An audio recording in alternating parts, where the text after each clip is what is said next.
আল্লাহ পাক রব্বুল আলামিন মানুষদেরকে বলছেন, হে মানুষরা, তোমরা ইমানদার না হয়ে কবরে এসো না।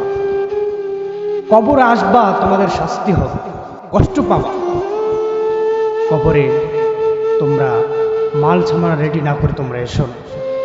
আল্লাহ বলছেন তোমরা কষ্ট পাবে। একবার কষ্ট হবে তোমার মৃত্যু যন্ত্রণা, আরেকবার কষ্ট হবে তোমার কবরে, আরেকবার কষ্ট হবে তোমার হাসরে, আরেকবার কষ্ট হবে জাহান্নাম। বেঈমানদের মৃত্যু কেমন হবে? বিশেষ করে বেনামাজি যখন তাদের রূহটা কবজ করা হবে, আজরাইল মালাকুল মাউত এসে তার কলিজাটাকে ছিঁড়ে ফেলবে এবং কলিজা ছিঁড়ে সেখান থেকে রূহটা বের করার চেষ্টা করবে। রূহটা দৌড়াতে থাকবে, একবার গলায় এঁকে যাবে। একটা জীবন্ত ছাগলকে যেমন তার শরীর থেকে চামড়াগুলো ছিঁড়ে ফেলা হবে, ঠিক তেমনি একজন বেনামাজি, একজন বেঈমানের রূহটা ঠিক তেমনি করে কবজ করা হবে।